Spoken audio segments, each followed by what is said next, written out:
Salam uşaqlar, bugün 5 apreldə keçirilən buraxılış imtahanı 9-cu sinif üçündür. Tapmışam uşaqlar. Deməli, burada birincidə dinləmədir. Birinci və 4-cü sualda dinləməyə aiddir. Dinləməni tapa bilmirəm. Və 5-ci sualdan başlayaq. Burada məntiqli bir suallardır. Демали, здравствуй, Азат. В конце мая состоится свадьба моей старшей сестры, поэтому я хочу купить костюм. Давай вместе завтра пойдем в торговый центр рядом с метро Янжли. Ты поможешь мне выбрать красивый и недорогой костюм?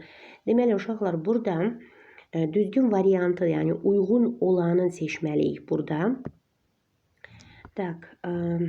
Deməli, birincidə yazılıb ki, свадьба старшей сестры состоится в конце maya. Yani toy, böyük bacımın toyu mayın axırında. Bəli, burada da yazıb в конце maya состоится свадьба моей старшей сестры. Deməli, A variantı burada düzgün, deməli, suala cavab olaraq. Дальше. 6-да. Здравствуйте, ребята. Позавчера вечером мне звонил наш тренер по баскетболу. Он сообщил, что тренировки начнутся с 20 августа. Они будут проводиться в спортзале в центре Баку, недалеко от Приморского парка. Так, gəlin baxaq. Deməli, burada тренироваться можно будет в спортзале вдали от Приморского парка, yəni uzaqda dəniz, deməli, kənar bulvardan, amma burada nedaлеко deyə yazılır. Bu gəlmir. Позавчера вечером начались тренировки по баскетболу. Demişik ki 20 avqust başlayır. Bu da тренировки по баскетболу будут проводиться в парке, не в парке, а в спортзале. Так, дальше. Тренер сообщил о начале тренировок по баскетболу вчера вечером. Не вчера, а позавчера. Deməli, və trenirovki по баскетболу в спортзале можно будет посещать с 20 avgusta. 20 avqustdan deməli məşqlərə getmək olacaq. Deməli, E variantıdır. Дальше, 7-də. Привет, завтра в 19:00 на стадионе Шафа состоится финальный матч чемпионата Азербайджана по футболу. Играть будет одна из самых сильных команд страны. Давай встретимся около стадиона и вместе посмотрим игру. Так, они встретятся послезавтра. Не послезавтра, они завтра должны встретиться. Так, это неправильно. Одна из самых сильных команд страны сегодня вечером будет играть на стадионе Шафа. Так, завтра, не сегодня. Дальше. Завтра вечером состоится полуфинальный матч чемпионата страны по футболу. Не полуфинальный, а финальный. Дальше. Завтра утром на стадионе будут играть две самые сильные футбольные команды страны. Так, deməli burada onda. Так. Завтra utrам deyir. Amma bizdə burada 19:00-dır da. Ona görə də E variantı düzdür burada. Finalный матч чемпионата страны по футболу состоится завтра вечером. Завтра 19:00'da, yəni axşam. Все. Дальше 8-ci sualımızda davam edək. Так. 8. Aha, burada mətndir. Gəlin oxuyaq və mətnə görə də işləyərik. Сегодня автобус – это привычный вид транспорта для миллионов людей. Deyir burada. Bugün avtobus milyonlarla insan üçün adi bir nəqliyyat növüdür. История появления автобусов очень интересная. Deməli deyir ki, автобусların yaranma tarixi çox maraqlıdır. Название автобус образовалось от двух слов древнегреческого слова авто и латинского амнибус, которое с латыни переводится как для всех, то есть автомобиль для всех. Avtobus adı iki sözdən yaranıb. Qədim Yunan sözü olan avto və Latin dilindən tərcümədə hamı üçün mənası verən amnibus sözlərindən, yəni hamı üçün bir avtomobildə, belə deyək. Ondan sonra первый автобус появился более 200 лет назад в Великобритании. İlk avtobus 200 ildən çox əvvəl Böyük Britaniyada yaranıbdı.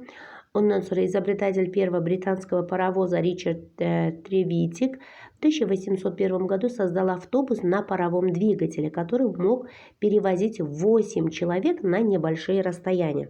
Deyir ki, ilk Britaniya paravozun ixtiraçısı Richard Trevithick 1801-ci ildə buxar mühərrikliyi ilə işləyən və kiçik məsafələrə 8 nəfər daşıya bilən avtobus deməli yaratdı.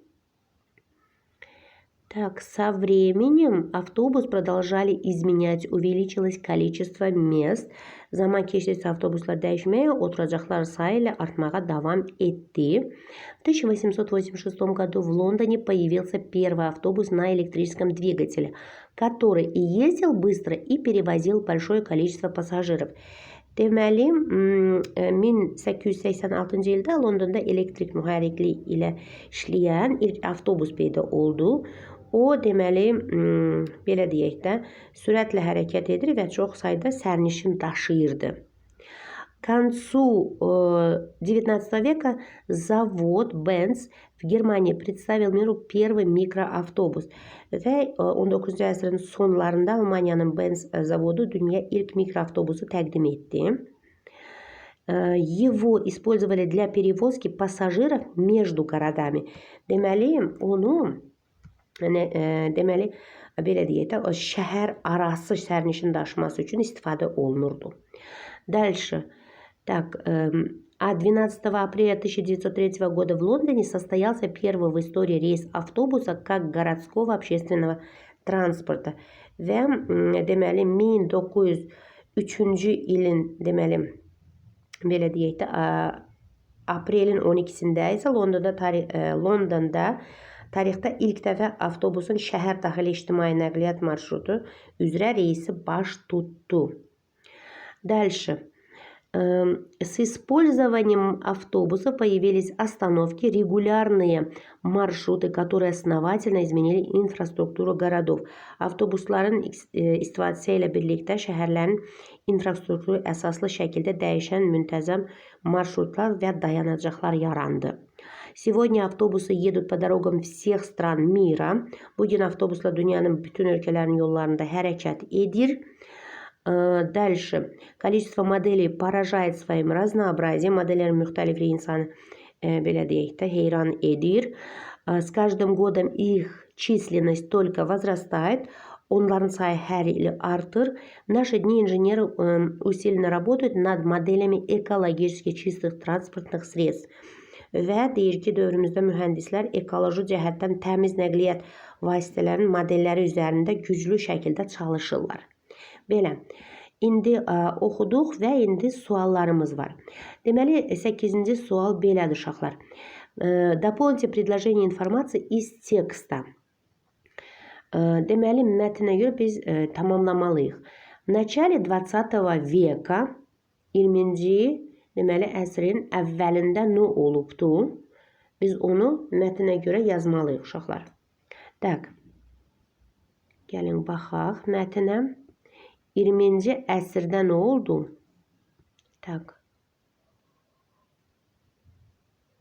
Burada görə bilirsiniz ki, əvvəlidirsə, в начале 20 века в Лондоне состоялся первый в истории рейс автобуса как городского общественного транспорта. Deməli, onda D variantı 8-də bizdə uyğundur. Осуществлен первый автобусный рейс в Лондоне. Bu şəkildə. Дальше, 9-da. Исходя из текста, определите правильный ответ на вопрос. Какой автобус был создан изобретателем Ричардом Тревитиком? Deməli, hansı deməli, avtobusu da ixtira etdi Richard Trevitik. Gəlin baxaq. Deməli, burada yazıb ki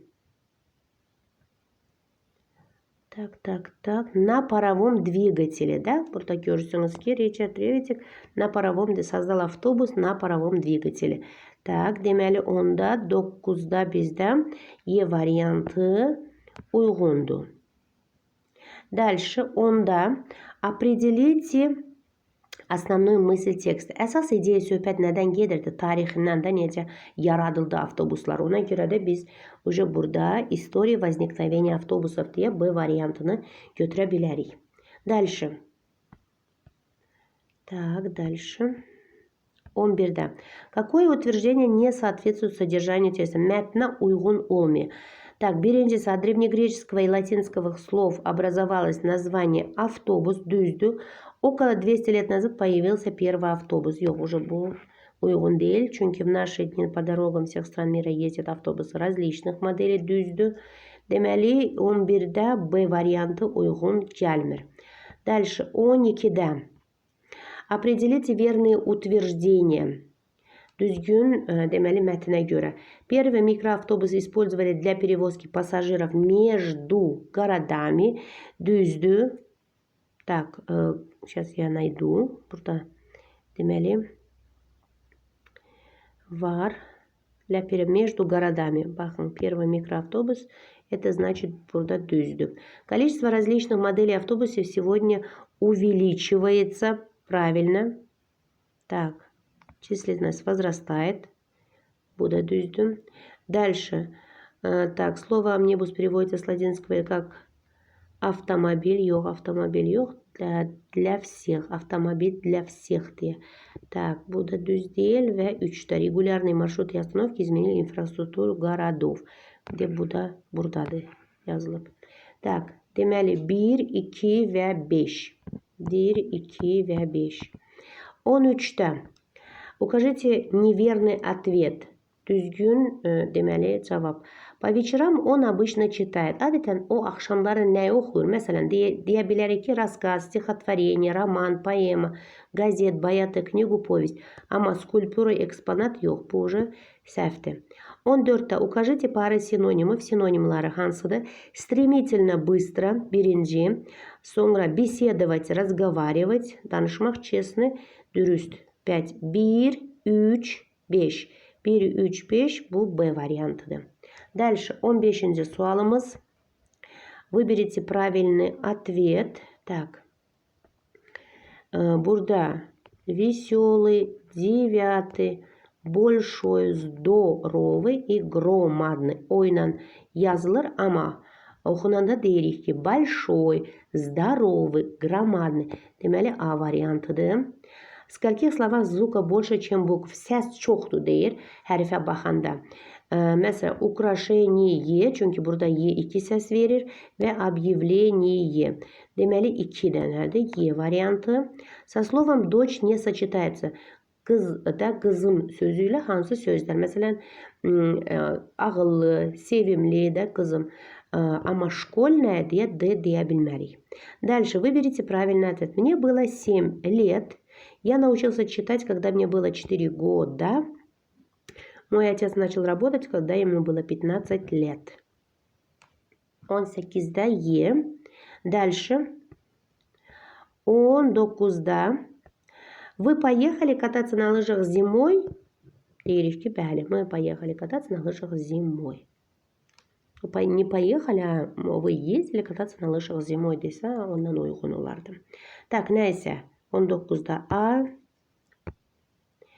И так. Gəlin baxaq. Bu da 20'de sualımız.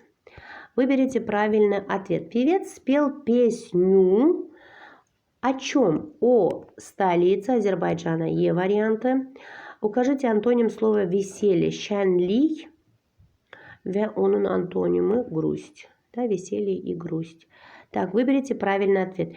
Мне объяснили, на чем, nə ilə филармонияға qədər mən gedə bilərəm. Можно доехать до филармонии. И мне объяснили, как можно доехать до филармонии. Necə gedə bilərəm. Deməli, 2 və 5 uyğundur.